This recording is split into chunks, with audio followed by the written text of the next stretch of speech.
Last month, Arizona saw its first execution in more than 2 years. Aaron Gunches was put to death for killing a man back in 2002. Now, Maricopa County Attorney Rachel Mitchell is discussing who could be next.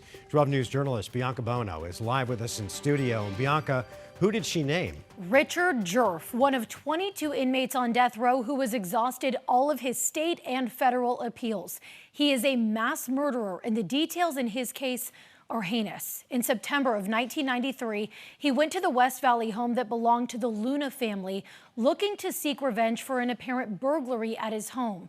He showed up to the Luna home disguised as a flower delivery man, pushed his way inside, and held Patricia Luna, her husband Albert, and their 2 children, Damien and Rochelle, hostage. Rochelle was 17 and Damien was just 5. The mother was zip-tied and gagged. The teenage girl was sexually assaulted, and they were all ultimately murdered. Here's Rachel Mitchell today talking about this case. He said to the mother, "Do you want to watch your son die, or do you want him to watch you die?" He then shot and killed the mother and the 5-year-old. But before doing so, he made sure that she knew that her daughter and her husband were also dead. His actions on that day were pure evil.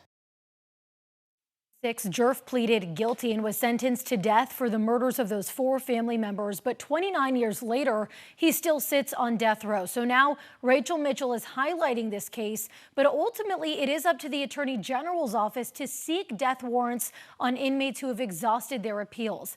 I asked the AG's office this afternoon if they plan to do so for Richard Jerf. A spokesperson declined to comment. Now, coming up tonight at 10, we are expecting to hear from a retired Phoenix police officer who actually responded to this scene back in 1993. We're live in studio. Bianca Bono, 12 News. All right, Bianca, thank you. A road